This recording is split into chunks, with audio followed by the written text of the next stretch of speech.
In America, we love products. We're lured by the clever advertisements, and we're suckers for product packaging. The vibrant colors and sexy shapes. And nothing is more important than the smell. I mean, who doesn't sniff a product before buying it? But if you ever wondered what chemicals are used to make your favorite products, keep wondering. Most manufacturers don't want you to know what's actually inside. In Latin, it's called caveat emptor. Buyer beware. I'm just trying to find out what kind of chemical they would put on a kid's pajamas. This information is considered proprietary to the company. Chemical used to manufacture many of the products that we use every day are never tested to find out if they're harmful. You as a parent even know that it was in a product you were buying for your child. That's actually the biggest problem of all. My blood contains 175 chemicals linked to cancer. This is a love story. A mystery. The chemicals that are in the environment that are in our everyday products end up in our body. A crime drama. Chemicals are not tested in the lab to ensure they're safe.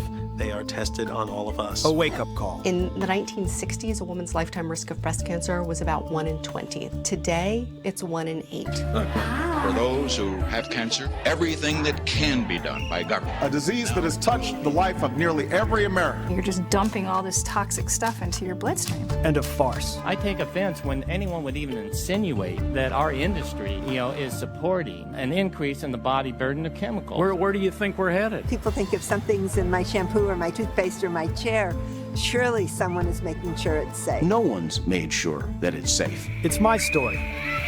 A consumer warning this morning at Justice stores. But it could be yours.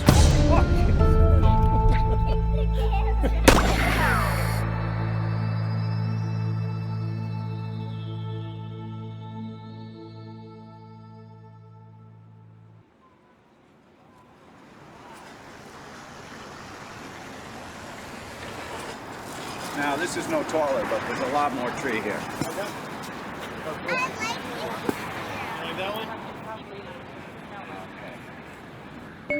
My wife, Heather, always looked forward to celebrating Christmas. She loved the tradition of it. The lights, the music, the food, and of course the gifts. And somehow she knew exactly what our girls would want. But now that she's gone, it's all up to me. Except, I'm not really a shopper. So I started looking where any dad would. Online. I thought they'd love the pajamas I ordered from a store called Justice. And they did. Until they took them out of the package and smelled them.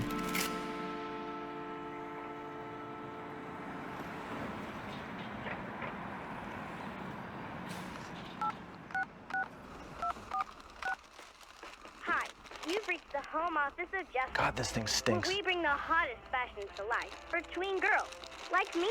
Thank you for calling Justice. This is Devin. How may I help you? Hi. For Christmas, my daughter received a pair of pajamas. And when she opened up the package, we were overwhelmed by the synthetic odor. I checked the website. It doesn't appear that it has this fragrance, and I wasn't quite sure what it was. This is not something that I would be able to handle. Okay. It seemed like a common sense question to ask. I'm just trying to find out what kind of chemical they would put on a kid's pajamas. Okay, I actually can't give out that information. So I kept asking. That's information through our sourcing team, and I don't have that information to provide. So the sourcing team wouldn't want me to know if there was a chemical sprayed on a garment that's manufactured in China and sent to my 8-year-old? I even tried calling the factory in China that made them. Sweet Dreams Dreamy Soft Pajamas. 然后我买了回来。 But nobody at Justice seemed to know the answer. Justice understands its demographic very well. It's practically become a lifestyle brand for tweens. Justice is a billion-dollar company with 1,000 stores in the U.S. Do you know the company Tween Brands? It's on the New York Stock Exchange. I thought investors might get better customer service. I would like to purchase one share. This information is considered proprietary to the company. Gotcha. Justice for all, you could say. They don't. Hi, you've reached the home office of justice, where we bring the hottest... That's annoying. Then I left a bunch of detailed messages for the CEO. Hello, Mr. Radin. My name is John Whalen. I am a shareholder of your parent company, and I am now a disappointed customer. But he never called me back. Eventually, I spoke to the head of all products Justice sells. Ronnie Robinson? Hi, Ronnie. This is John Whalen. Oh, hi, John. How are you? Good. How are you? He assured me there was nothing to worry about. Every chemical that we use is, completely tested, and, our average customer's a 10-year-old girl. We make sure that everything we use is appropriate. Okay. Is there any way to find out what the chemicals are that they use on it? I'm not sure. Even if I ask them, that they tell me because it might be proprietary, so... Okay. Is there any way we can try to find out? Because It's not got anything nasty. What? Even if they came back and told you, how would that help you? Just curious. It's made overseas. They're using some sort of chemicals. You're not sure exactly which ones they are.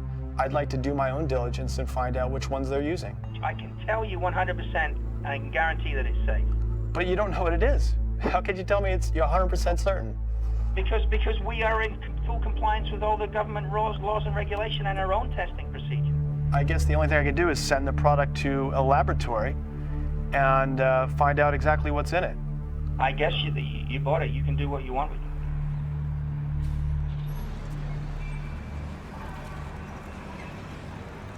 You want apple or pear in your lunch? Sophie? As the girls and I settled down into our New Year routine, I miss my wife, Heather.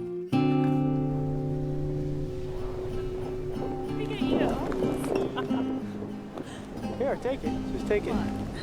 It's on. It's recording. I remember coming home late one night. She was 8 months pregnant, and I heard a strange noise coming from the bathroom. I found her reading the label on every tube and bottle, and then tossing most of the products right in the garbage. At the time, I didn't give it much thought. But now that we're on our own, I understand. Heather was just trying to protect us. Won't you be seated, please? We are here today for the purpose of signing the Cancer Act of 1971. President Richard Nixon started the war on cancer by appointing a prestigious panel of scientists to examine the disease. For those who have cancer, they at least can have the assurance that everything that can be done by government now will be done. Over the next 4 decades, scientific panels have produced the president's report to identify chemicals that increase Americans' risk of cancer. Heather died from cancer in 2009. The same year, the president's report emphasized that cancer risks due to toxic chemicals were grossly underestimated, and that these chemical exposures are devastating American lives. A disease that has touched the life of nearly every American.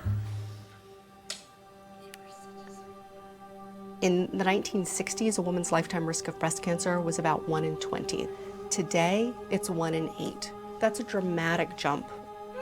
So when you're talking about environmental causes of breast cancer, we're talking about a lifetime of exposures, not just, as young women, as, pubescent girls, as school-age girls, as toddlers and infants, even in utero. All those chemical exposures affect our lifetime health outcomes, including breast cancer.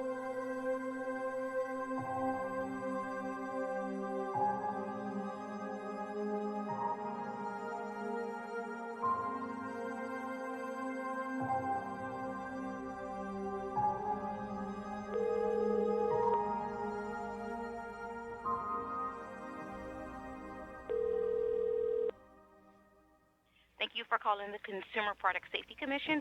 So I'm wondering, now you guys would regulate children's pajamas? Yes. Okay. So do you have a list of chemicals that a manufacturer would not be allowed to put into a children's pajama or clothing? No, sir. Okay, so from your standpoint, from the federal agency standpoint, these companies, they don't have to tell me what's in it, but they can put whatever they want in it, it sounds like. They don't have to tell you that. It's up to them. But we don't have any federal regulations stating that they could or could not Only the manufacturer can provide that, and or you would have to have the product tested. Gotcha. Heather tried to avoid buying products with harmful chemicals, and that's all I was trying to do. Justice wouldn't tell me what chemicals were used in the pajamas to make them smell. So they left me with no other choice but to send the PJs to a laboratory for a chemical analysis.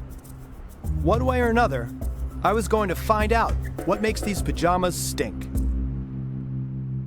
Scent is way more powerful than people in our society understand as a signal to us as consumers, and we are often manipulated by those signals.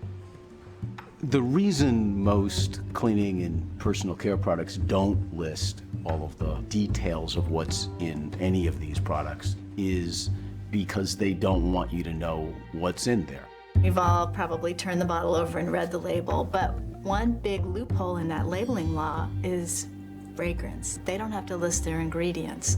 So whether you're holding a perfume, a cologne, shampoo, shaving cream, whatever the product is, normally the fragrance components aren't disclosed. And that can be a mixture of even hundreds of different chemicals hidden in that one ingredient. They're scared of consumers learning that they're purchasing a product that has a toxic or carcinogenic ingredient. They're trying to avoid the consumer backlash that would come if they were transparent. So it could be that that fresh smelling scent is making us sick. A Freedom High School student is rushed to the hospital for emergency treatment. The school's principal says the student suffered an extreme allergic reaction to Axe body spray, a popular body deodorant known for its provocative commercial. Unilever is one of the largest food, beverage, and personal care companies in the world. And its Axe brand is the leader in personal care products for men. Actually, few men use it. But Axe body spray is the leading scent for boys in middle school and high school. The company website claims Axe is the #1 scent that helps guys get the girl. I think they see those sexual commercials and they're like, oh yeah, I'm gonna get all the ladies using this stuff. And I've talked to a lot of girls in my school. They all say it smells like crap.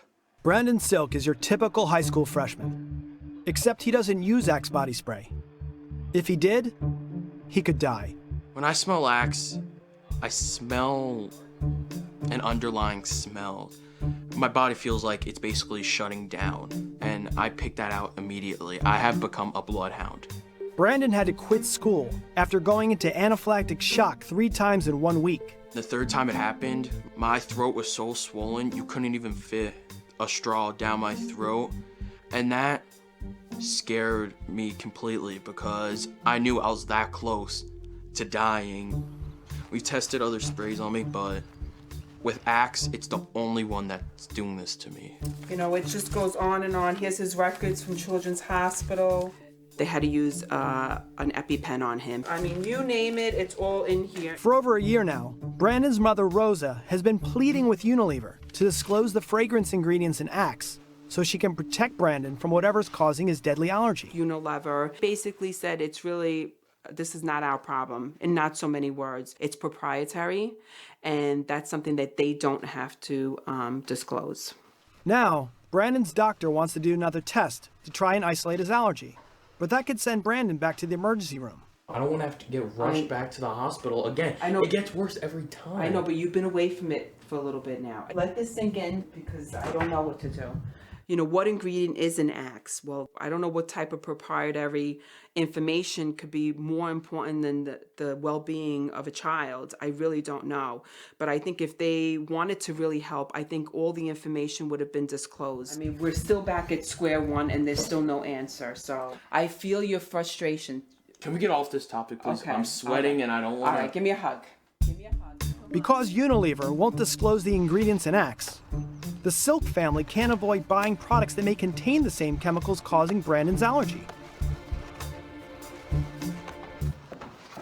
I'm already smelling things.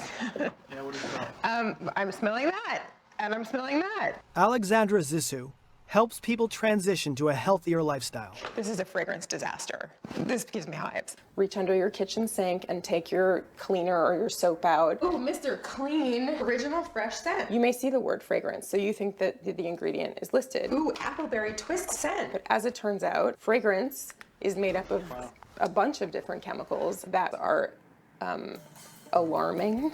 Throughout the average American home, almost all consumer products contain fragrance. And the formula is government protected as a trade secret. Double Dutch apple, apple and lemon peel, totally twisted wild cherry twist, Brazilian carnival, wacky melon, meadows and rain. You're eating fragrance, you're wearing fragrance, you're washing your hands with fragrance again. Women and teen girls typically use up to 20 products a day.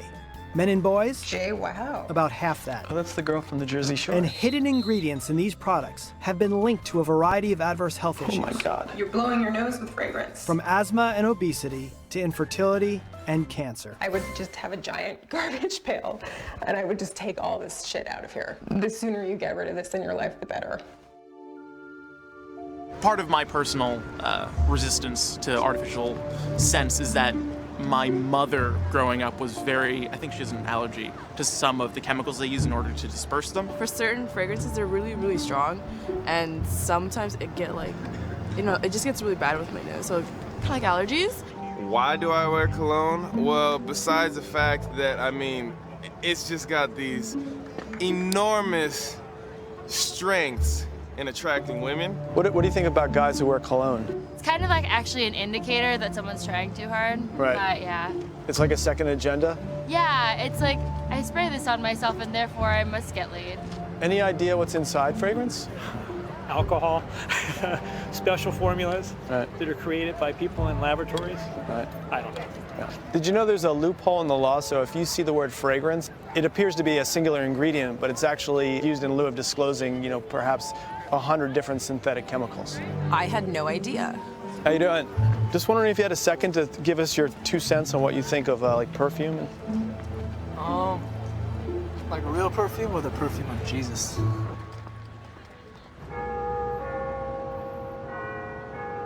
Fragrance, I would say, is to the nose what music is to the ears. It's exactly the same. Voilà. Christophe Laudomil designs fragrances not only for people, but for clothes, products, even environments, like the scent used exclusively in Abercrombie & Fitch stores. Here, Laudomil's signature scent is pumped out like music to provide consumers a unique shopping experience. Your nose is as important as your eyes, in fact, and usually it's always more important than your ears to decide, to feel, to remember, to learn. So all that is also influenced by the sense of smell. Modern fragrances like these are made from thousands of chemical ingredients, synthesized in a lab and designed to mimic natural aromas. In perfumery, you can use man-made molecules. You cannot extract the sea. There is no sea extract. That smells like you're on a boat. You have to recreate that. Okay. Some ingredients are so powerful, you dilute them just like a very strong pigment, you dilute it in white paint. So it's the same with ingredients. Some ingredients are extremely powerful. They can smell of sewage. But then if you dilute it, the same ingredient, it will smell of hazelnuts. So it shouldn't surprise me that what I smell isn't real lemon or vanilla, but a concoction of chemicals manufactured for industrial distribution, designed to trick me. We have 3,000 raw materials. In some way, shape, or form, all 3,000 are on this floor somewhere. The ingredients that you'll find in any fragrance company are relatively the same. There's about 3,000 raw materials, and when perfumers are creating, these are building blocks as raw materials for them. Fragrance ingredients either come from petroleum or plants. A lot of the synthetic chemicals that are used to make these less expensive fragrances are derived from petrochemical feedstocks. And the reason for that is that they're a lot less expensive. We buy the natural chemicals, which are more expensive, of course, but derived from plant materials, from botanicals. Natural fragrance makers often list their ingredients on product labels. But if anyone did want to find out what synthetic chemicals were used in a fragrance, they couldn't. Companies can claim those ingredients as a trade secret. So the sense of smell is very, very secret because the industry kept it as a black box, but also because it's very, very complex to study. People are not educated to read formulas, and there is no intellectual property coverage or protection. Most fragrance companies couldn't patent their formulas, so they were recipes. There was a formula vault, looks like a bank vault. And all the formulas are sacrosanct. They're held in that vault. Very few people in the organization were allowed access to them because they're recipes. And it's easy, if someone gets their hands on a formula, to reproduce that. Like the secret formula for Coca-Cola or the Colonel's recipe for Kentucky Fried Chicken? Recent scientific discoveries have added new and entirely different components. Fragrance makers can keep the chemical components and their scents secret. The result? Fragrances never known before. And thus, a great fragrance is born. Today, fragrance is a $100 billion industry and still growing. Whether a scent is promoted as a product feature or sold as a fine perfume, the truth is, most fragrance ingredients don't come from flower fields in France. They come from chemical factories in New Jersey. The perfume industry has been trying to maintain a mystique because fragrances have always had a certain allure of mystery and romance and creativity about it. And by transforming it into a chemical company with ingredient disclosure, that mystique is gone. The fragrance industry expressly said that they don't want consumers to know that the ingredients that are in Chanel No. 5 are some of the same ingredients that are used in their toilet bowl cleaner. They don't think the consumer is sophisticated enough to be able to make that distinction. There's a lot that goes into making a fragrance, and we get that. We're not asking for that. We're asking for what chemicals are used in our personal care products, what chemicals are used in our cleaning products, so that we can make educated decisions. But trade secrets aren't limited to perfumes, pajamas, and personal care products. Many industries say their ingredients are a trade secret in order to avoid disclosing that their product contains toxic chemicals. If you have an ingredient or a chemical in your product that a consumer can Google and find out that it is toxic or carcinogenic, well, you don't want to have to tell people that that chemical is in there. What's troubling is where these secret chemicals are ending up. According to an independent lab hired by the Environmental Working Group, my blood contains 175 chemicals linked to cancer, 210 chemicals linked to heart disease, and 196 chemicals linked to birth defects. But the most disturbing results of this study revealed all 10 infants tested had almost as many chemicals in their blood as the adults. We tested umbilical cord blood from 10 babies born in the U.S. We tested for more than 300 chemicals. We found 287 chemicals altogether. Everything from consumer product ingredients like Teflon and Scotchgard to flame retardants and fragrances to waste that comes from burning gasoline and garbage. The chemicals that are in the environment that are in our everyday products end up in our body.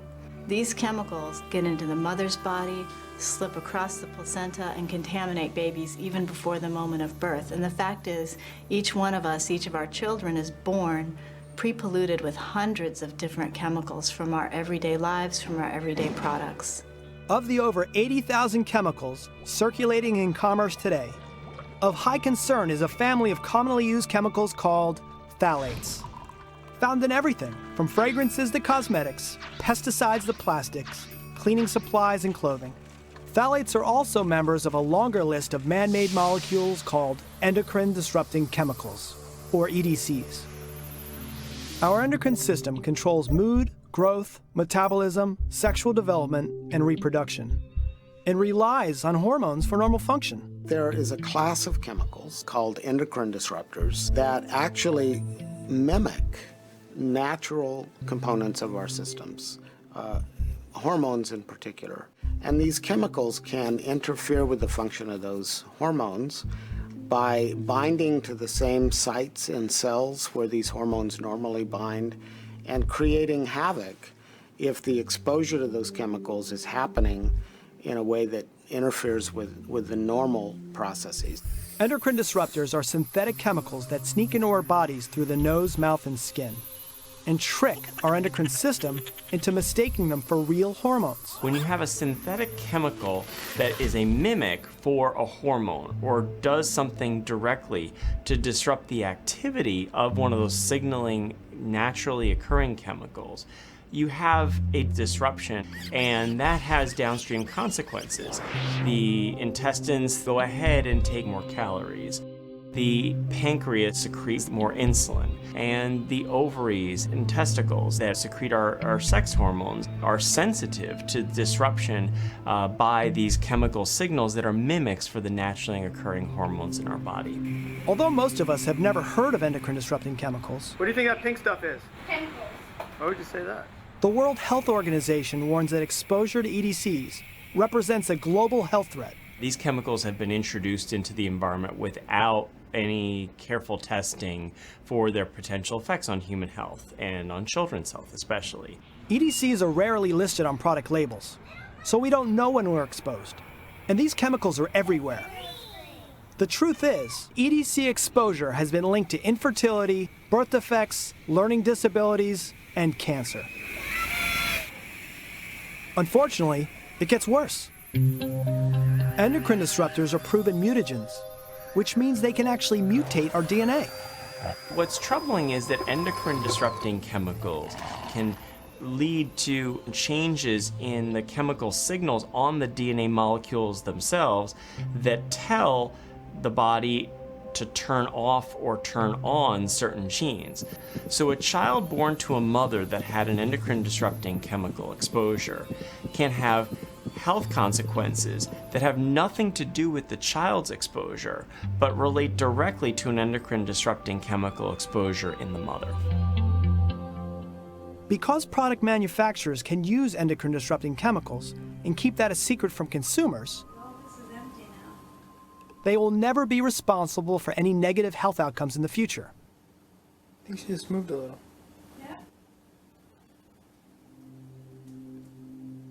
We are quietly becoming genetically modified by toxic chemicals.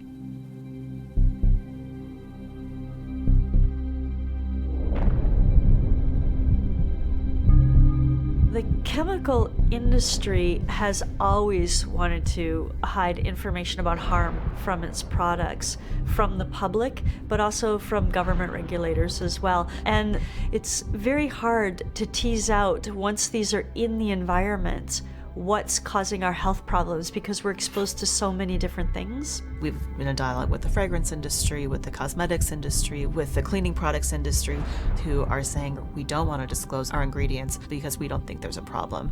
And they are looking at their one product or their one chemical and saying it's fine. What they're not doing, they're not looking at the variety of exposures that all of us are exposed to. Chemicals exist in mixtures, and it is next to impossible to figure out how two chemicals or three chemicals in that mix are working together in concert to create some type of chemical chaos. The rise in autism, the rise in breast cancer, the rise in reproductive problems, the rise in certain childhood cancers, the increase of diabetes, obesity, cardiovascular disease, all have to be due to environmental factors. And if you map the increase of those diseases against the increased use and exposure to toxic chemicals, there's a pretty good match there.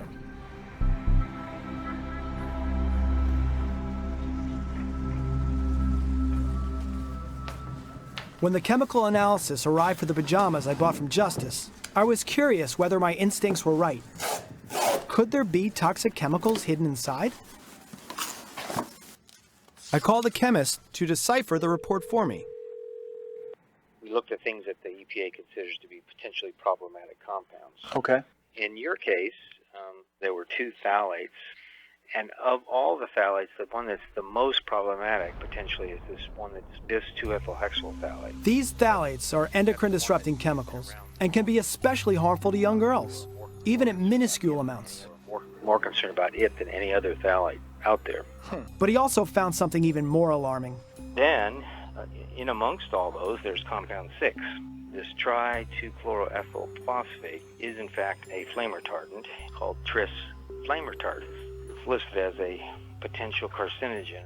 A form of tris flame retardant was banned for use in children's clothing 30 years ago because it can cause cancer.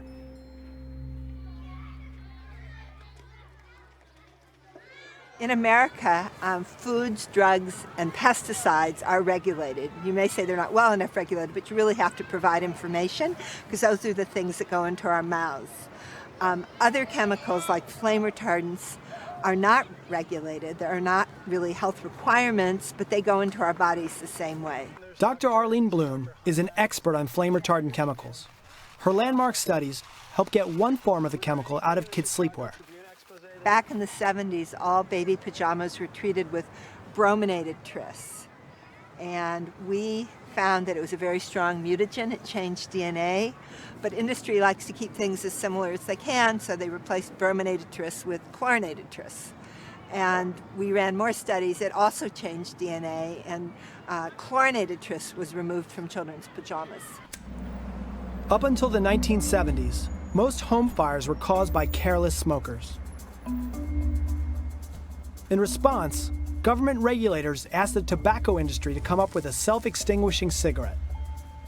They did, but there was one problem. It changed the taste. So Big Tobacco went to Big Chemical with a big idea. Why not change the couch and the mattress instead? And the flame retardant industry was born. Manufacturers infused these chemicals in everything, from furniture to electronics and children's products, including pajamas. The truth is, 7 billion tons of flame retardants saturate the industrialized world every year. On average, the typical home is doused with 4 pounds of this stuff. And today, kids have 5 times more of it in their bodies than their moms. You know, I've heard statements, if even one life is saved, it's worth putting these chemicals in their products. There's a mountain of science showing harm. On the other hand, when you talk to government regulators, they don't know this. Since the president's recent report on carcinogens warned us about the link between chemical exposures and cancer, consumers are faced with a dilemma. On the one hand, the government urges us to avoid chemicals that cause cancer and birth defects.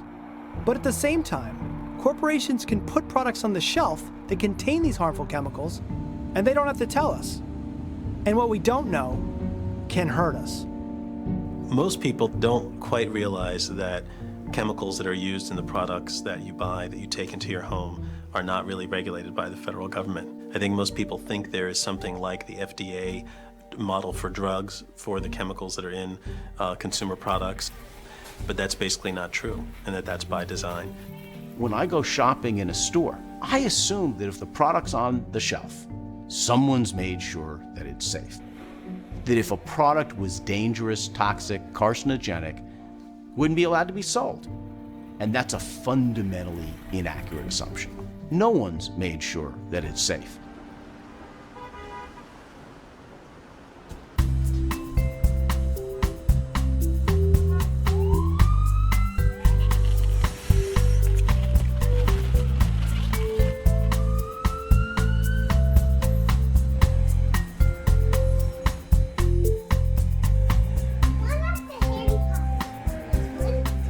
We've been fooled into thinking that all the products in our homes are safe.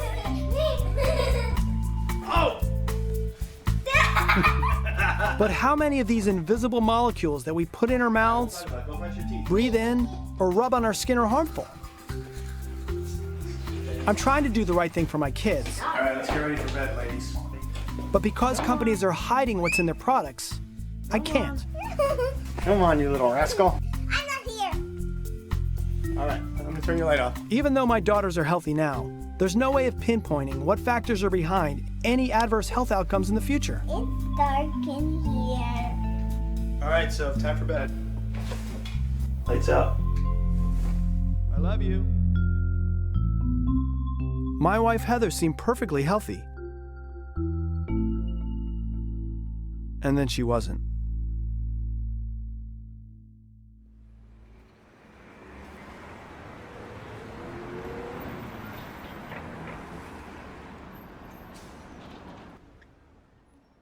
After Heather died, the girls and I loaded up the van and hit the open road. It was the quintessential American experience. But more than that, the road trip helped us through our grief and into the next chapter as a family. One without Mom.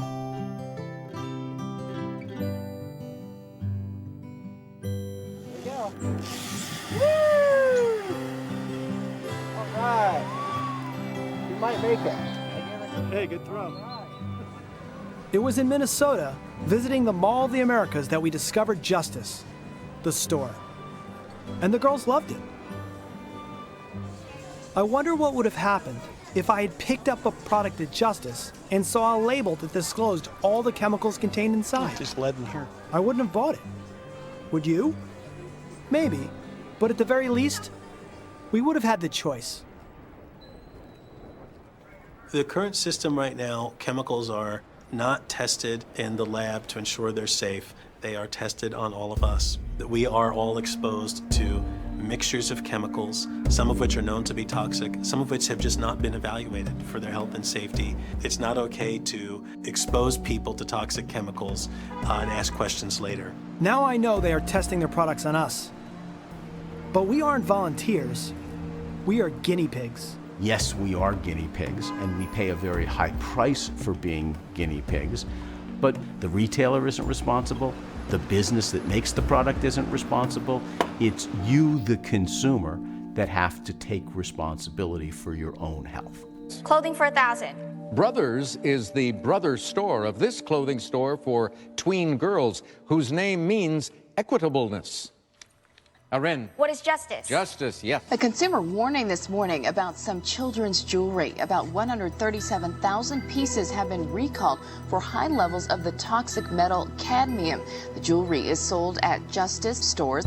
It involves 19 different... I've been trying to get a hold of Michael Radin, the CEO of Justice, since Christmas. I have a log of every phone call and message. I even FedExed him a letter that ask why he sells products that contain carcinogens and hormone-disrupting chemicals to tween girls. He never responded to me. When I found out that Michael Radin would be in New York to host the Justice shareholder meeting, I couldn't resist. After all, I owned exactly one share. Good morning, John Whalen, Net Return Investments. My investment thesis for Asana was very simple. I brought my two daughters into a Justice store, and within 30 seconds, I dropped about $300. Thank you. Can we get you to commit to take all the toxic chemicals out of kids' products? We don't really believe we have any. Well, you have cadmium. You paid a fine for that. We don't have any cadmium beyond. Ours are the highest standards in the industry. Okay. Well, you have phthalates. You have antimony. You have trischloroethyl, which was banned in the 70s. To be honest, I'm not a chemist. But I bought one pair of pajamas. Your company wouldn't tell me what was in them, so I had to send it to a lab because you're not very transparent. And what did they find but a chemical that was banned in the 70s? Mm-hmm. I don't think that we, on all the products we sell, actually do a chemical analysis of every single one of them. Don't you think you should? No, I don't. You're selling to a 7-year-old girl. What if you're putting hormone? I can't solve your issue at the moment. If you could solve it because you could do the right thing and you could disclose all the ingredients that are in the product. We think we're doing the right thing. But you're not disclosing all the chemicals. And who is? It's not just corporations that don't want us to know what chemicals are hidden in our products. Thank you for joining us during our beauty report here at HSN. I'm so glad you're tuning in, especially if you're a woman. This is a very, very important segment that we want to share with you. Ambassador Nancy G. Brinker is joining us. She is the founder and CEO of the Susan G. Komen Foundation, and you are Susan's sister. Right. Susan G. Komen for the Cure, the largest breast cancer foundation in the world, commissioned a perfume, and it's called Promise Me. And you'd always imagine what pink would smell like. This is what pink, the color, would smell like. Komen didn't get into the specifics of the chemical formulation of their perfume. They really focused on how much money was being raised by their perfume. What's so nice about this is sometimes it's hard to find something to give to a breast cancer patient. They expect about $1 million would be raised by selling Promise Me. me. This is $59 and sold out on hsn.com. And we did find there were a number of chemicals of concern: galaxolide and oxybenzone, as well as toluene, which is one of the toxic trio. For those of you, that might be suffering right now with chemo or radiation. Chemicals that are toxic and hazardous, chemicals which haven't been adequately tested for human safety, and chemicals which are suspected to increase a woman's risk of breast cancer. You're part of the promise now with this limited edition collection that's at a huge value. In essence, what they were saying is that the ends justified the means, that $1 million raised for breast cancer justified selling this perfume. These companies can make their products more cheaply if they use more toxic ingredients and they don't have to disclose those ingredients. But I, as the consumer, have to pay the price of being exposed to those toxic chemicals. There's a direct connection between the lack of transparency, the economics and the profits of many of these companies, and the costs that get shifted to us as consumers.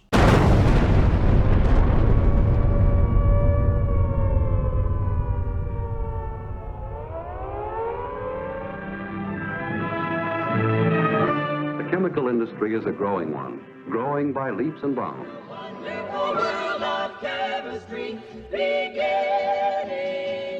Since World War II, we've seen an uptick in chemicals in our everyday consumer products. This whole better living through chemistry that happened in the 1950s. Everything in the world, is made up of molecules, and some of the most useful are those that form versatile plastics, like Alathon, Delrin, Lucite, Teflon. Here's what we need.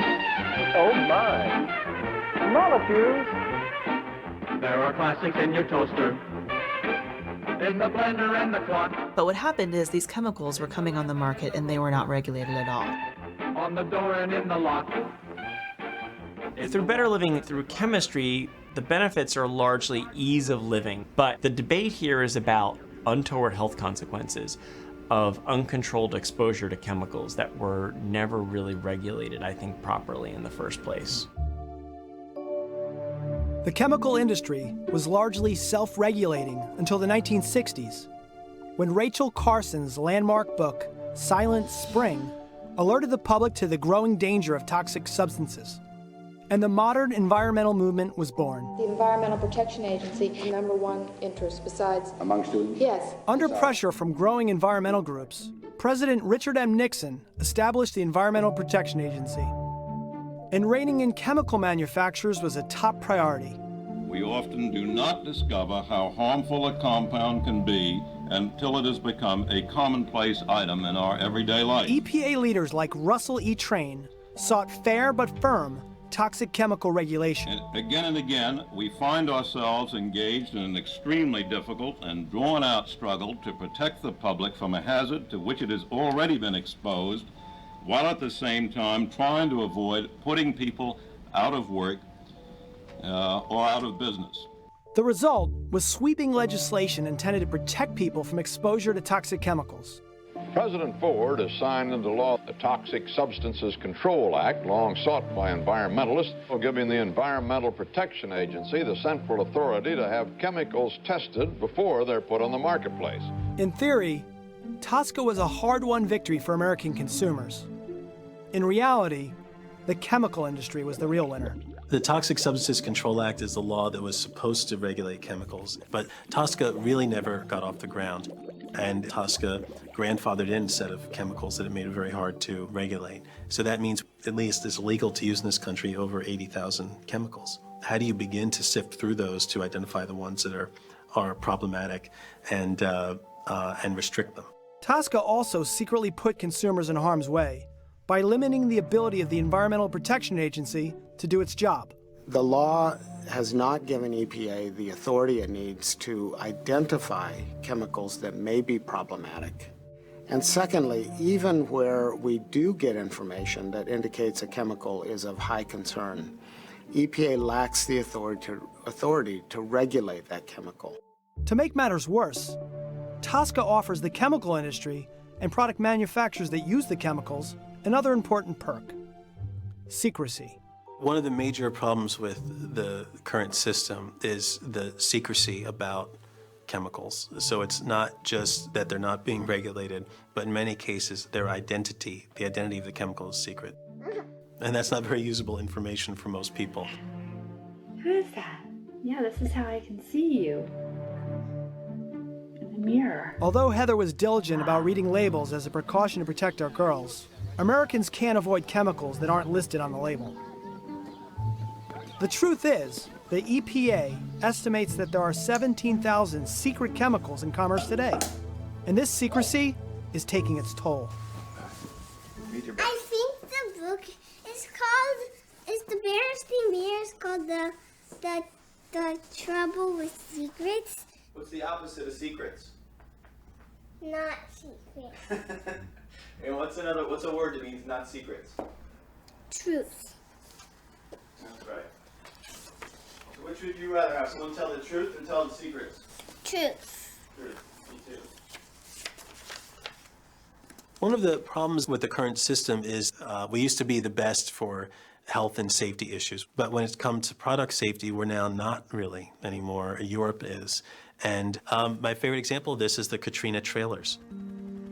After Katrina, you had all these people housed in these trailers that FEMA bought, and the trailers had plywood and pressboard that was made in China, and it off-gassed formaldehyde at levels that were very dangerous. This Chinese factory made one set of wood that was low formaldehyde for the European market, and actually for Chinese markets, because the Chinese regulations were tougher than ours, and they made the dirtier one for the American market. And this is leading to this perverse scenario where we're beginning to exhibit the signs of the third world country, where we're the dumping ground for the products that the rest of the world is increasingly saying, actually, we don't want those. The European Union banned 1,100 carcinogens and reproductive toxins from their products. They've taken a much more progressive stance on chemical regulation in the EU than we have in this country. We have U.S. companies that provide disclosure in Europe or safer formulas in Europe, but continue to not provide disclosure and provide less safe formulas in the U.S. They're going to have to sell that product somewhere, so they're going to start to sell that here. So we're going to be the chemical dumping ground. Made in America should be a positive thing and not a warning label. The chemical used to manufacture many of the products that we use every day, cosmetics, personal care, cleaning agents, are actually never tested to find out if they're harmful. Isn't that correct? The industry conducts an extensive evaluation of their products, but FDA does not get to see any of that information. Doesn't that cast amazing doubt on the ability of the regulatory system to actually protect the public? Senator, at FDA, all of our products that we approve are based on data and studies by that particular manufacturer. But doesn't that bother you? That's my point. You don't seem to see the connection here. Senator, as studies become available to us, we at FDA apply Studies from whom become available? Whoever. If they've been No, the only studies you're getting right now, have you asked for studies from independent sources? We don't normally ask for independence. Then you don't protect the American people if you don't ask for them, if you don't look beyond what's handed to you. So it's not a safety system. It's a marketing system that's in place to try to assure the American public that everything's handled and you don't have to worry about this, so we can keep doing business as usual. And unfortunately, business as usual is continuing to use the same toxic chemical formulas that they've been using forever.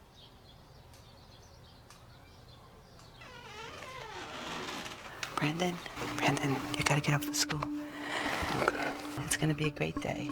Even though his allergy to Axe body spray has fundamentally changed his life, Brandon Silk is determined to go back to school. This is Mr. Laporta, principal of Freedom High School. We welcome back to school Brandon Silk. As you may remember, Brandon has an extreme and life-threatening allergy to Axe body spray. Once again, I am asking all of our Freedom family to please refrain from using Axe body spray while attending school. Like right here I have to hit, because that's where she hit me every time. Okay, so let me see you do it for 5 seconds. Please. Fine.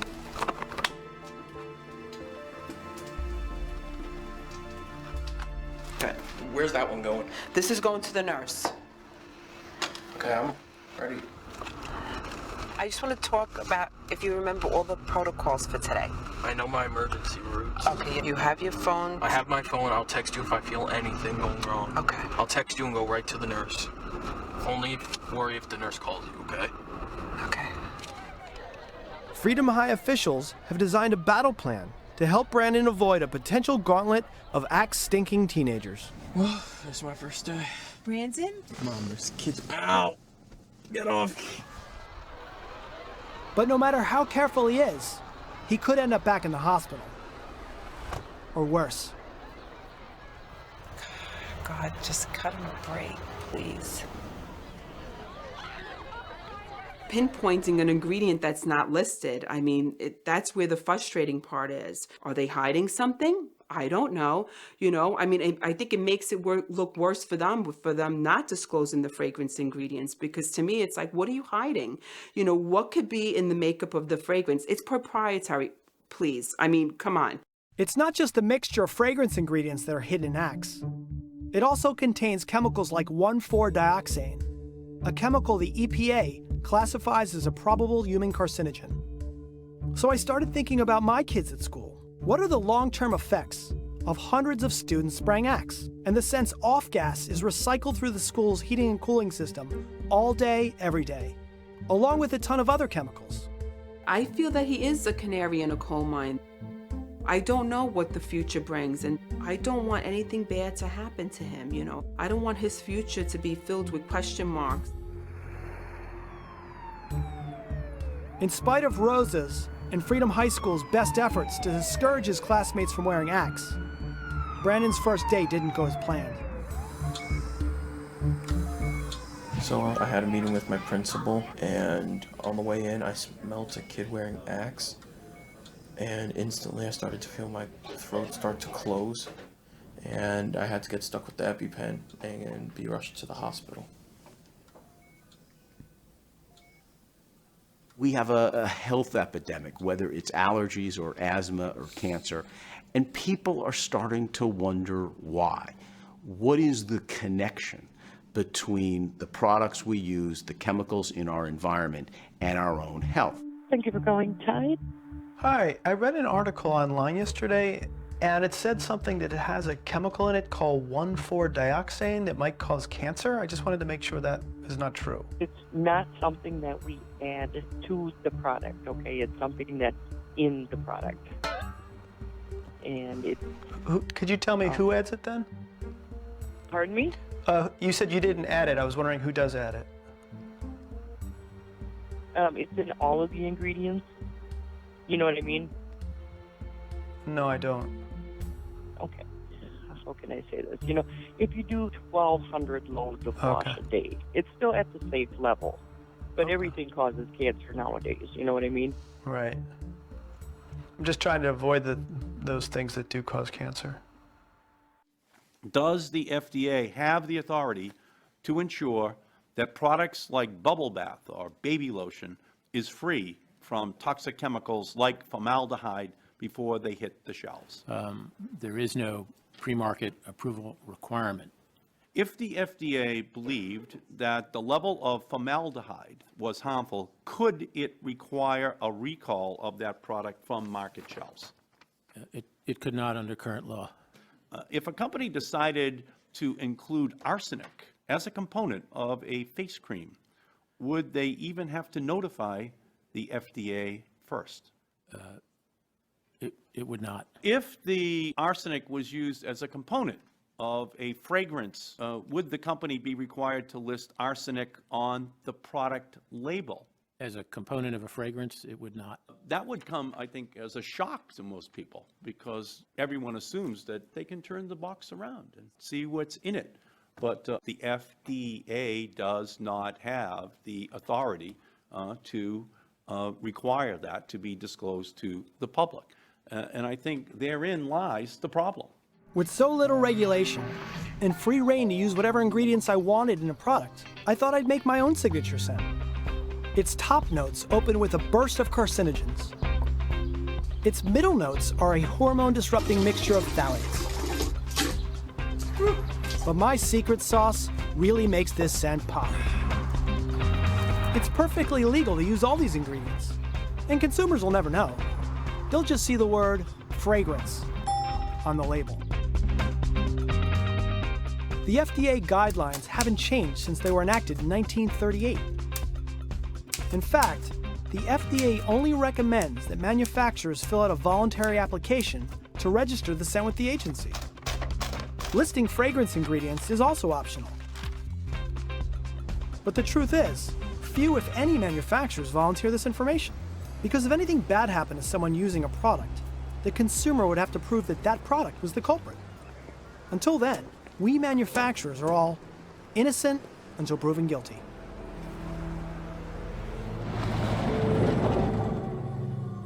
As crazy as this seems, it's not just consumer products that use trade secrets to hide toxic chemicals. Hydraulic fracturing, or fracking, is a process to extract natural gas from underground rock. Fracking depends on billions of gallons of water, infused with a toxic stew of chemicals to release the trapped gas. Like fragrance, manufacturers of fracking mixtures claim the ingredients as a trade secret.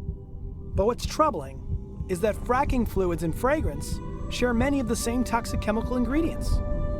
The truth is, it would be completely legal to bottle fracking fluid and sell it as a fragrance. And fracking companies could pump fragrance down a well to extract shale gas from the ground. Who knows? Celebrity fracking fluid may be the next frontier in product endorsements. Awesome. Thank you. Picture? Sure. The chemical industry has gotten away with producing billions of tons of chemicals without doing safety studies, putting them out into the environment, putting them into products that are all around our homes. And it's up to essentially the consumers or the government to prove that these substances are dangerous. So basically, we're living in a toxic soup, and it's a giant experiment on human health. You know, the challenge is it's very hard to definitively prove that specific chemicals have caused specific diseases, and this is not unique to breast cancer.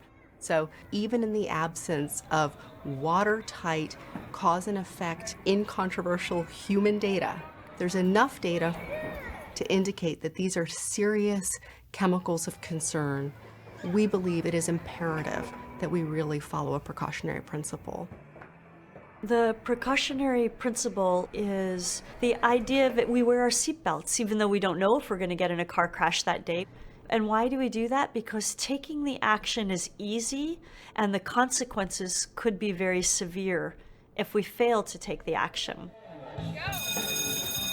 But with toxic chemicals, we keep being exposed until we're certain that it might cause harm. That means waiting for data, and those data are body bags. They're sick people, they're dying people, they're people that have birth defects or learning disabilities. That's not science that we want to be waiting for while we continue to be exposed to toxic chemicals. Most industrialized nations use the precautionary principle to protect its citizens from toxic chemical exposures. Even many developing nations follow a precautionary approach.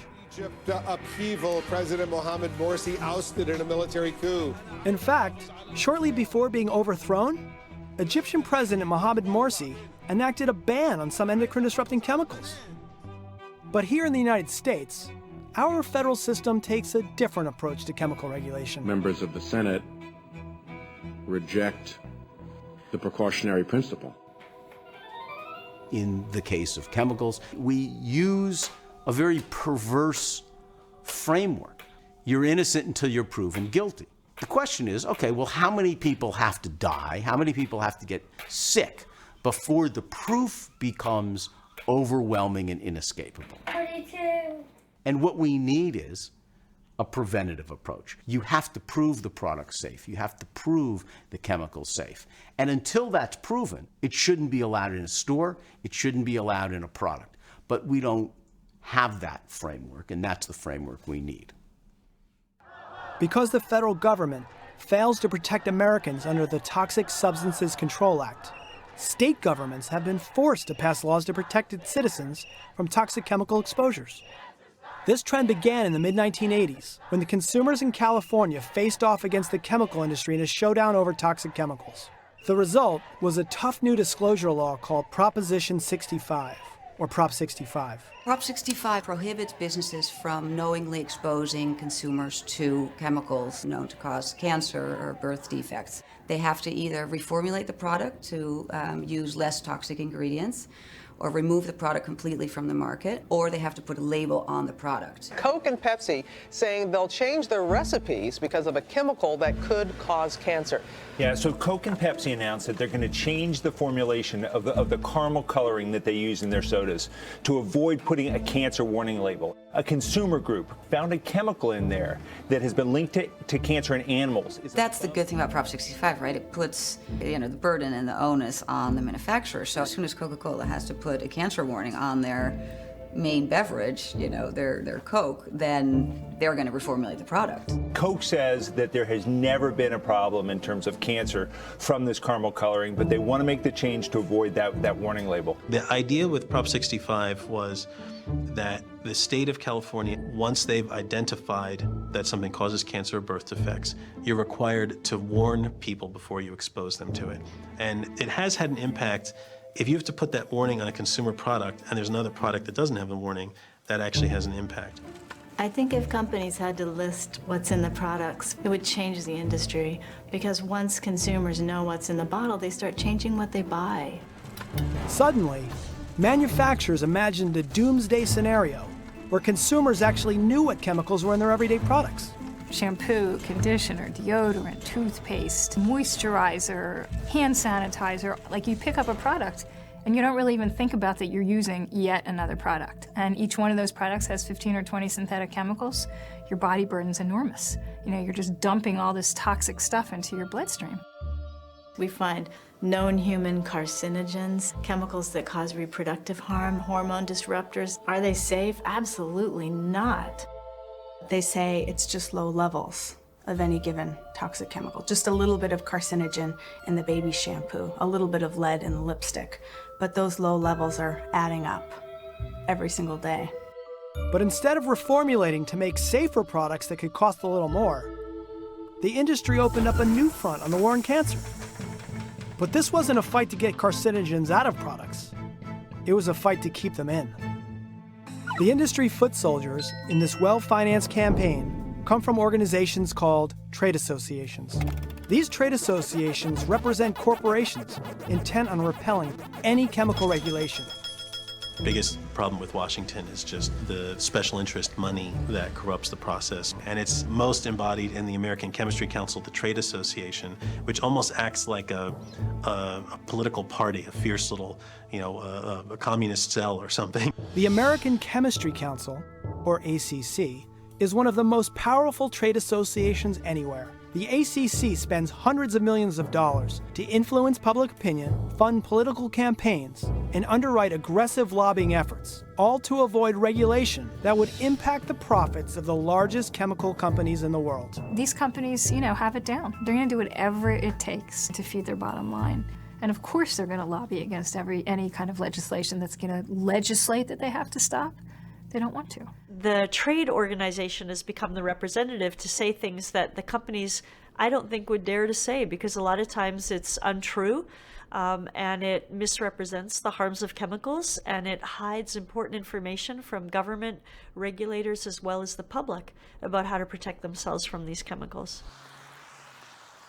When I heard there was a hearing in my own state about banning carcinogenic flame retardant chemicals in children's products, I was curious if lobbyists would show up to block legislation intended to protect kids. The American Chemistry Council, they deploy people to all kinds of state capitals, and sometimes they hire local lobbyists whose job it is to try and push back on this stuff. They are in every state house, in every hall of Congress we go to. They are there. They have a lot of money. They're pouring a lot of this money into making sure that they are never regulated. And when we do pass laws, they are there the next year trying to get that law off the books. Testifying on behalf of consumers were world-renowned scientists, pediatricians, even firefighters. And then there was Steve Rosario, a lobbyist from the American Chemistry Council. What type of evidence would be compelling enough to the American Chemistry Council to prohibit the use of a particular chemical? Not being technical, I can't answer that question, but again... Don't be technical. If there are peer-reviewed scientific studies, if there's testimony from the medical community and others saying this stuff is toxic, it's hazardous, especially to kids, is that a reasonable standard? If the information is sufficient to show actual causal harm, we believe that whenever you ban a chemical or product, that is a very drastic proposal. Why is that drastic? It is drastic because you are impacting way, way more than the health concerns that are being alleged against a particular product or chemical without sufficient science. You think the standard for government to ban carcinogenic substances, endocrine disruptors that people are being exposed to, that we know people are being exposed to from products that your industry is putting out there, from consumer products, should be extraordinarily high? But you're not articulating a standard other than to say that it ought to be virtually certain, if not certain, that it's actually causing the harm before we ban it. The Toxic Substances Control Act, TSCA, which I'm sure you're well familiar with. How many chemicals has the federal government banned under TSCA in the 30-some-odd years that it has existed? I believe the number is 5. 5. I would not believe for a single moment that there are 5 out of 80,000, only 5 out of 80,000 that are problematic. Chemicals are a part of our everyday life.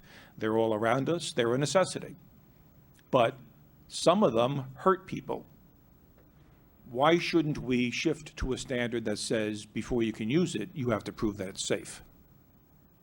That's the precautionary principle. Exactly. And the issue with the precautionary principle is you would never be able to prove with certainty that anything is perfectly safe. And that's why we think that our system is actually better than the precautionary principle. Lobbyists like Steve Rosario are paid to influence the political process. So it shouldn't surprise me that when he's not trying to keep harmful chemicals in kids' products, he's also running for political office. I caught up with Steve at a debate in upstate New York. He had just been endorsed by Planned Parenthood. Mr. Rosario, congratulations on your Planned Parenthood endorsement. Oh, thank you very much. Do they know you're a lobbyist for the American Chemistry Council? May I ask who you are? John Whalen. Nice to meet you. Likewise. But does Planned Parenthood know you're a lobbyist for the American Chemistry Council? Because you probably know that Planned Parenthood lobbies against the ACC at state capitals. So I'm wondering if you disclose that to them. I'm very proud of what I do. I've been doing it for 21 years. Are you a lobbyist? I am a senior executive. I have my certificate as a Certified Executive Association Manager. Do I advocate? Yes. The American Chemistry Council and other trade associations have something to hide. What do you think about TSCA reform? You think we should have to prove chemicals are safe before exposing the women and children? Would you be able to answer that question?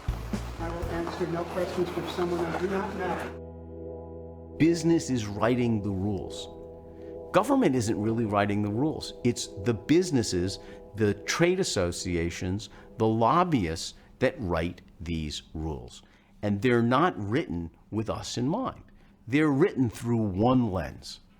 What do we want to do that increases the profitability of our industry and our businesses? When we buy products, a portion of our money fuels a corrupt system, starting at the retailer, to the manufacturer, and into the pockets of trade associations. Trade associations use our money to ghostwrite legislation and hire lobbyists to bring money and industry-friendly bills to Congress that will deny consumers of our right to know what's in the products we buy. And guess who's paying for it? But there are politicians who do care that Americans are being harmed, and they're pushing legislation to protect us. You know, after a tough day of legislating on the floor of the House of Representatives, I like to come back to my office and clean up a little bit. That's why I've introduced H.R. 3057, the Household Products Labeling Act. My bill is very simple, and it's just a matter of common sense, and it's based on this simple model. People know, you buy cigarettes, there's the skull and crossbones. They know you buy a certain food, it tells you trans fats. But what they don't know is the cleaning product that they just used to scrub the floor, that their baby is now crawling on and ingesting, may be just as dangerous. Fundamental problem is that nobody knows what the chemicals are, and I think they have a right to know. All we're saying is inform them, and then let them make whatever decisions they want. Another bill would prohibit the personal care industry from using chemicals that are banned in other countries. How many chemical ingredients have been banned for use in cosmetics in the United States? I think the number is about a dozen. Actually, I believe it's 10. And how many chemical ingredients have been banned for use in cosmetics in the European Union? I don't know. That's over 1,200.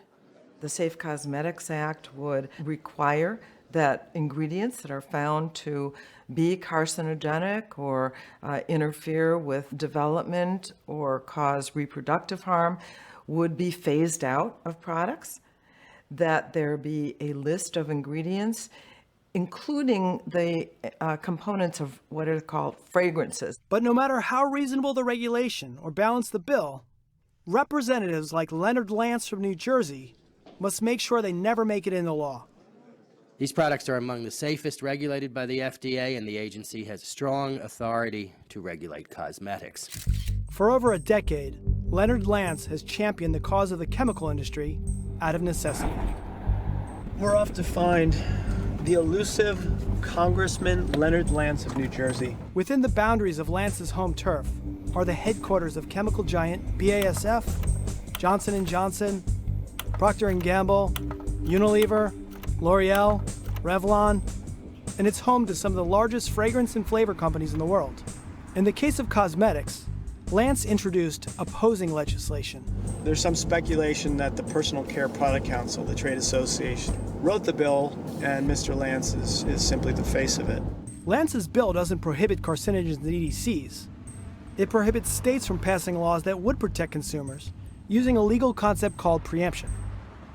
The Lance bill would preempt any state regulation, which I think is a very bad idea, particularly given the fact that states like California have much stronger protections for consumers, and to preclude legislation that may be passed in the future from going into effect. That's its idea, really. Simply put, a weak federal law would replace strong state laws. Congressman Lance, why did you introduce the Cosmetic Safety Amendments Act?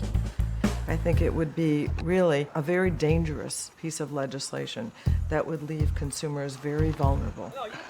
Good morning, Congressman Lance. Wonder if you have time to talk about the Cosmetic Safety Act?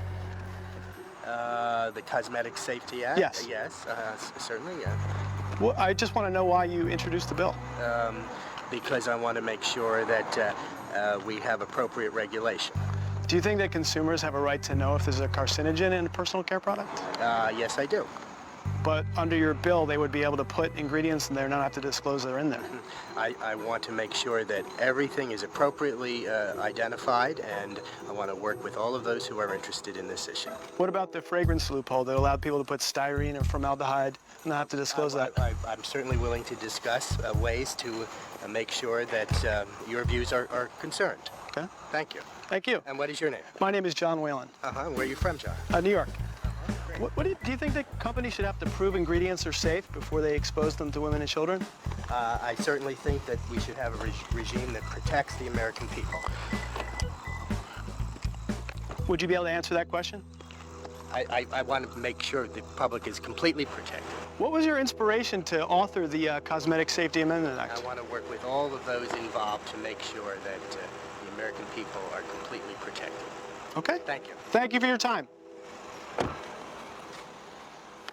The biggest reason why the chemical industry fights transparent and public knowledge about the hazards of its chemicals is because of liability claims. It doesn't want to pay for harm.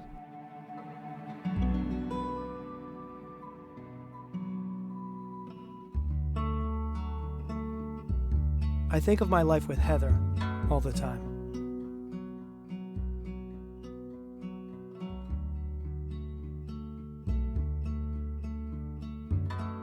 I remember one morning, while Heather was going through chemotherapy, I saw her planting tulip bulbs in a neglected sidewalk flower bed outside my office window.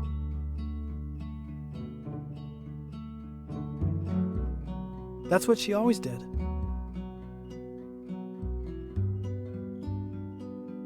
She left things better than she found them. Heather wanted the girls to remember her in an enchanted place, surrounded by color and light. So we transformed an empty studio apartment into her pink and periwinkle sanctuary, full of life, love, and hope. But we didn't get to enjoy it long enough.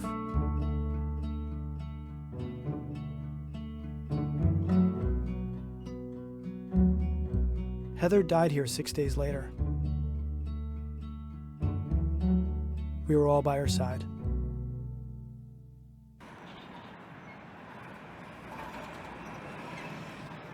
The chemical industry told us that lead was safe, asbestos was safe, tobacco was safe, and now it's telling us that the chemicals in our everyday products are safe. But if these chemicals are safe, then why is industry so afraid of disclosing them? We have in America just a broken system. And I think that it will have long-term negative consequences for us as a nation. I think that the lack of regulation, the lack of responsibility, will make us a less competitive and successful country. The Toxic Substances Control Act, the 1976 law that was supposed to keep us safe from toxic chemicals, may be doing the exact opposite. But because most Americans have never heard of TSCA, they don't realize how important it is to fix it. More and more, there's peer-reviewed articles in mainstream publications linking chemicals that are common in the economy, in your home, with health effects, health problems that are also increasing in the population. That's the major theme. Now, public health officials have brought the fight to reform TSCA to Washington. Chemicals are contributing to the burden of disease in this country, the diseases that affect millions of American families, and TSCA reform is fundamentally a solemn exercise in trying to make progress in preventing that. EPA cannot tell us with any accuracy how many chemicals are actually in commerce today, and chemicals that we were told we would never be exposed to are now routinely being found in the dust in our homes, in our environment, and even in the bodies of people living in the most remote parts of the globe. Do you agree that chemical manufacturers should have to prove through unbiased studies that their products are safe for pregnant women, for infants, and for children before they can sell those chemicals in the U.S.? If someone can't answer that question with an affirmative response, then they are putting the special interests before the health of the people. But consumers are no match for the American Chemistry Council's secret weapon. If you think that this is somehow going to create jobs in the United States, I beg you to come and visit the industry and understand how it works. Congressman Cal Dooley, a 7-term representative from California, proved himself a reliable soldier for industry. Well, thank you, Simon, and I'm once again trying to do the right thing. Marshaling bills that benefited companies like Monsanto, Conagra, and the meat industry. Genetically enhanced products are, in fact, been determined to be safe. And being industry-friendly in Congress really paid off for Cal. I really have the honor of representing over 350 food, beverage, and consumer products companies. First, as the CEO of the Grocery Manufacturers Association, Congressman Cal became Calorie Cal, and his salary was supersized. Then Calorie Cal got promoted. I'm Cal Dooley. I'm president and CEO of the American Chemistry Council. Calorie Cal was now Chemical Cal. We have a chlorine tree here. Chlorine's in this water. You know, chlorine's in the varnish that's on your desk. Chlorine's in the semiconductors that are in your phone. And because every product is chemicals, Cal doesn't just lobby for the trillion-dollar chemical industry. He indirectly lobbies for every industry, even fracking. We use natural gas as a feedstock. It's kind of like what flour is to a bakery. And so the chemical industry takes natural gas and it makes plastics, composites, it makes food packaging materials, it makes textiles. It goes into literally thousands of different products. When I was a kid, my father told me that people have 2 jobs. The first job is the one they tell their family about at the dinner table. And the second job is the one they actually do during the day. They want to be seen as being progressive and being concerned for safety, but really they are fighting independent scientific reviews of these chemicals. They are against the recommendations of the National Academy of Sciences, and they fight anything that would ever lead to regulating a chemical, as they push even rollbacks of the few existing things that are being done that could ever lead to regulating a chemical. There's just a hypocrisy machine that they've really put in place. Even though the American Chemistry Council declined my interview request, I still wanted to witness a $3 million lobbyist in action. Are you advocating for our body burden of chemicals to go up over time? That's just a yes or no question, Cal, and then you... Well, it's a no. But it is, I'll be honest, I take offense when anyone would even insinuate that our industry, is supporting an increase in the body burden of chemicals over a period of time. Well, that's where we're headed right now. Where do you think we're headed? And that's what we are advocating for the modernization of TSCA. You say in your statement that the current law needs to be reformed. Mm-hmm. If the industry truly believes that, then you need to come forward with what you believe is necessary.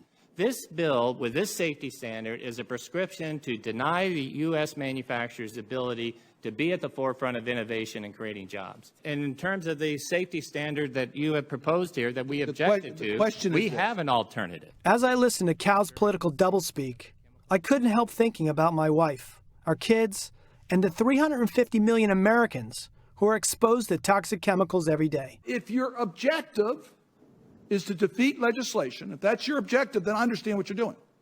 But if your objective is to get legislation enacted, I don't understand what you're doing. But it's a fundamental disagreement on the direction to go. My father also told me that when dealing with bullies, go after the biggest one. I couldn't resist. Hey, Cal, how you doing? John Whalen, nice to meet you. Do you think that Americans should know if there's a carcinogen or endocrine-disrupting chemical in their products? Yeah, absolutely. And that's where we have our regulatory agencies and EPA and FDA that are working with all stakeholders to get that type of information. So you think it should be disclosed on the label, carcinogens and endocrine disruptors? We think that every consumer product should comply with regulations that are created by EPA. But under current law, FDA. that's not part of the regulations. Do you think they should disclose a carcinogen or endocrine disruptor on the label? We have EPA and FDA, industry, as well as consumers should rely on those regulatory agencies to make those determinations. Right. And what's the appropriate information that should be disclosed. Right. What do you think some of the main benefits for consumers of undisclosed carcinogens and endocrine disrupting chemicals? Well, it's not, the issue is complex. It's got to be dealt with on a science basis. If a product doesn't have an exposure of any type of chemical that might pose a health concern, which is being determined by FDA and EPA, then it shouldn't be required to be labeled, which is what Congress and policymakers have determined. Don't you think that a parent has a right to know if there's a carcinogen in a product they're buying for a baby? The hearing that we're having today is basically trying to modernize and reform the law so the regulatory agencies are doing a better job. But that doesn't force the disclosure of carcinogens. People might want to know if there's a carcinogen in a product. And that's where Congress has that authority. What do you think personally? Do you think would you want to know if there's a carcinogen in a product you're buying? We want to have the appropriate information that is disclosed that pose unreasonable risks to health and human health and the environment. I like to separate the safety and the transparency issue.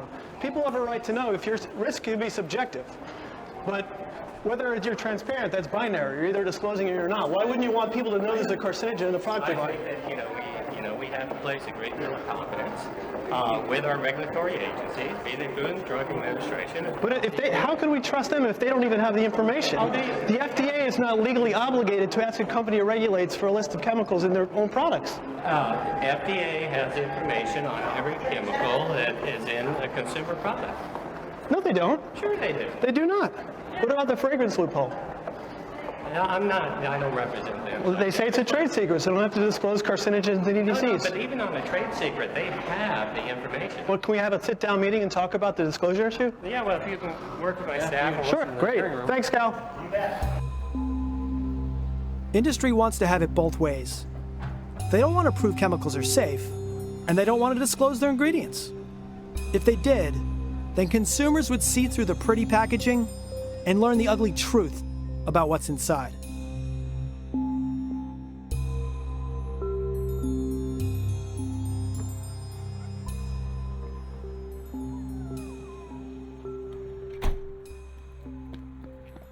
I think we still do have somewhat of a mindset that if this were a big problem, we would be seeing lots of people dying, to put it bluntly. In fact, the science is telling us that's a naive assumption.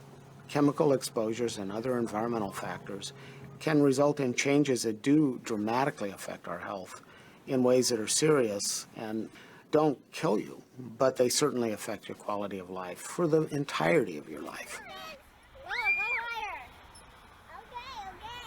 Today, we need to be sensitive to the chronic effects of chemicals, not just their acute effects. Willow, if someone made a movie about you, what would you want them to know? Everything. Such as what? And how awesome her is. Oh, jeez. The camera.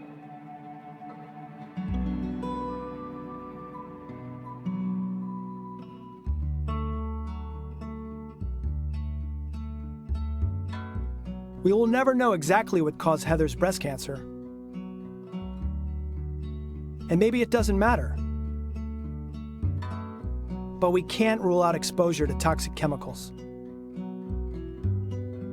And when I look at our daughters, why wouldn't I do everything I could to reduce their chances of suffering from cancer or any other disease? On the first anniversary of Heather's death, the girls wanted to send her a message, and they thought balloons would be the best way to reach her.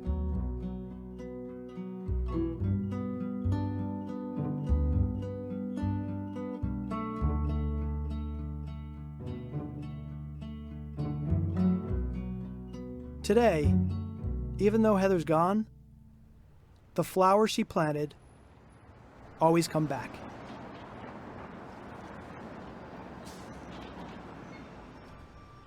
The most important thing I learned on this journey is that just because a product is on the shelf doesn't mean that it's safe. Consumers will have safer options if two things happen.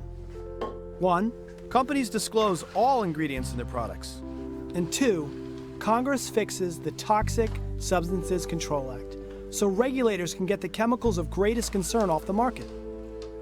But as long as the chemical industry resists calls to prove chemicals are safe, Americans' body burden of chemicals will escalate. We must act now. Our system to regulate chemicals stinks. We know that chemicals are contributing to the cancer incidence in this country, to the incidence of learning disabilities, to the incidence of infertility. And if you could restrict the chemicals that contribute to it, you're taking a hunk out of the suffering of chronic disease in this country. You're taking some amount of it down, and that's a worthy goal. If we actively screened these chemicals for their potential health effects, we could do so much right away. We're talking probably about 1 to 2% of all chemicals in wide commerce that are of greatest concern. I think for some families, the wake-up point is when someone becomes sick.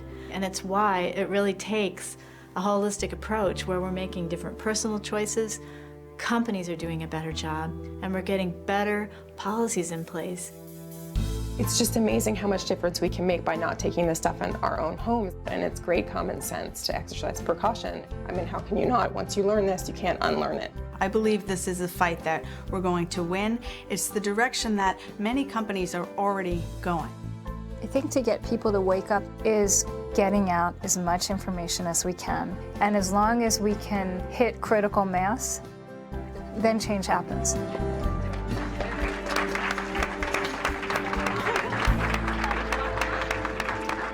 When I look back at the time I shared with Heather and what I learned from her, I know I can't hit the reset button, but I can follow her lead and do the best job possible to raise our girls to be aware, loving, and strong, just like their mom.